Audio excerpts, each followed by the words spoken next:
à ce rapport de la Cour des comptes, je vous propose d'accueillir Sébastien Ménesplier, secrétaire général FNME-CGT. Alors, plus exactement, vous n'êtes pas, monsieur Ménesplier, forcément EDF stricto sensu, mais Fédération nationale des travailleurs des sous-sols et de l'énergie. La Cour des comptes se trompe?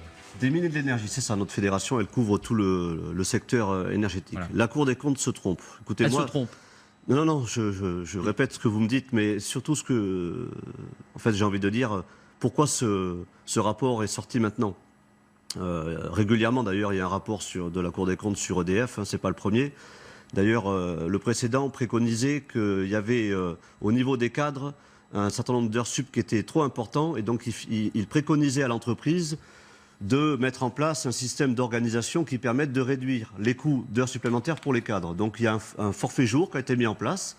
Donc ce forfait jour, il a été négocié au niveau de l'entreprise. La CGT nous n'a pas signé cet accord parce que nous n'étions pas d'accord. On considère que tout travail mérite salaire et que toute heure supplémentaire doit être payée. Pour autant, la Cour des comptes préconise que ce même accord lié au cadre, aujourd'hui, finalement, il n'est pas si efficace que ça parce qu'ils remettent encore en avant le fait de la problématique liée en fait au forfait jour.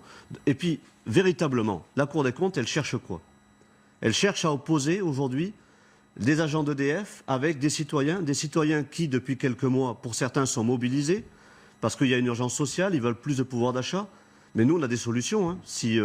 Plutôt que de réduire les supposez que c'est l'intention de la Cour des comptes. La Cour des comptes, elle dit que ces salaires, ces rémunérations importantes ne tiennent compte ni de la performance individuelle, ni de la performance de l'entreprise, par exemple. Oui, mais la Cour des comptes, par contre, elle parle pas des 2 milliards de dividendes qui sont reversés aux actionnaires chaque année.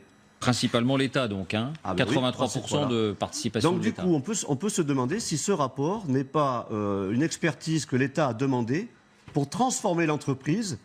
Voilà, puisqu'il est quand même, depuis quelques mois, question de transformer l'entreprise. On veut isoler le nucléaire dans une filiale qui s'appellerait le Nucléaire de France, par exemple. C'est un projet, ça, du président de la République. Donc on se demande si, finalement, ce rapport n'a pas été préconisé pour essayer de convaincre le président de la République et puis le président d'EDF, véritablement, d'aller vers une transformation de l'entreprise. Chacun des Français paye 2% sur sa facture d'électricité. Oui.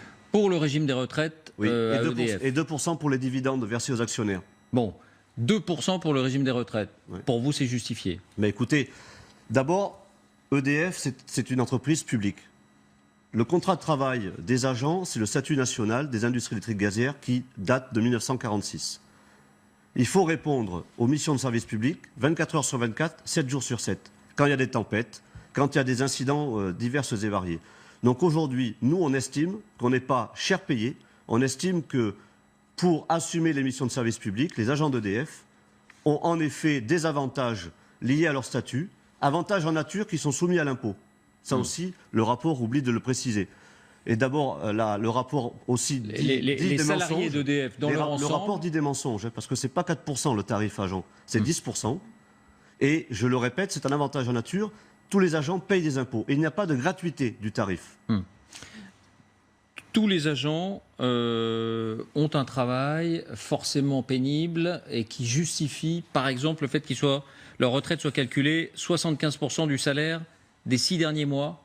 C'est-à-dire un régime spécial, en effet, qui aujourd'hui a des avantages qui n'existent pas dans le régime général. Mais je ne vous apprends rien ici ce soir en vous disant qu'il y a quelque chose qui est en train de se tramer au plus haut niveau de l'État pour, dans pas longtemps, annoncer une réforme des retraites qui veut aligner les régimes spéciaux au régime général.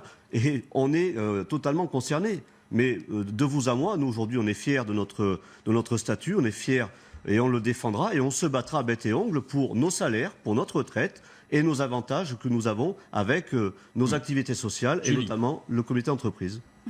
Oui, monsieur. Alors moi, j'ai fait part de mon point de vue tout à l'heure, donc vous le connaissez.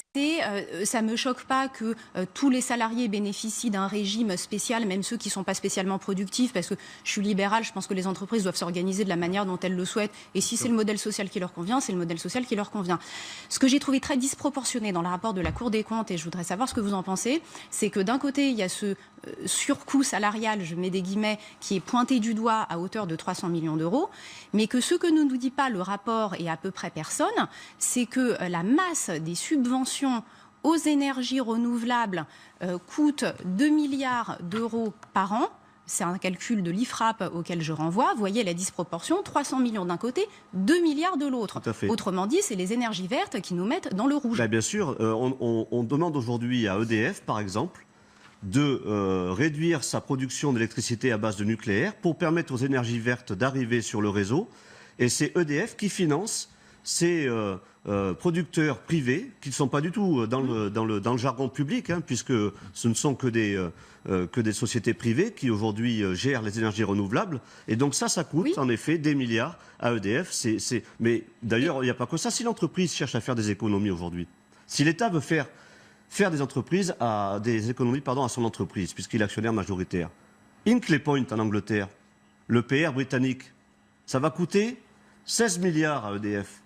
Nous, on a dit que c'était véritablement incompréhensible et véritablement suicidaire d'aller créer ce nouveau réacteur en Grande-Bretagne et en investissant 16 milliards. On a aujourd'hui, en effet, certainement dans l'entreprise des économies à faire. Et je reviens sur les dividendes versés aux actionnaires, qui sont inadmissibles aussi. Ça représente aujourd'hui les milliards versés aux actionnaires. Si on prend le montant depuis 2005, ça représenterait 156 000 euros pour les 152 000 salariés du groupe EDF. Enfin, quand même. Mais il n'est pas anormal qu'une entreprise verse des dividendes à ses actionnaires. Écoutez, à l'État en l'occurrence. Qui sont les actionnaires d'EDF? C'est l'État. Pour vous peut-être, mais avant on avait quand même EDF nationalisé où on n'avait pas ce système d'organiser et finalement ça plaisait à tout le monde. L'organisation du service public aujourd'hui était véritablement bien organisée. EDF perd 100 000 clients par mois, vous le dites. Pourquoi? Mais parce que le système il a été libéralisé. L'Europe a imposé aux États, et notamment en France, d'organiser le secteur de l'énergie différemment. Et donc c'est la concurrence qui fait qu'EDF perd des clients. Mais si on était resté dans un modèle tel qu'il a été construit depuis 1946, on n'en serait pas là aujourd'hui à se poser ces questions-là. Et moi, je veux préciser quand même que dans cette urgence sociale affichée dans le pays aujourd'hui, on peut redonner du pouvoir d'achat aux citoyens en baissant les taxes qui sont sur la facture d'électricité. 50% de taxes. Vous vous rendez compte? On pourrait, en baissant la TVA à 5,5 au lieu de 26 aujourd'hui, redonner 250 € par an de pouvoir d'achat aux citoyens.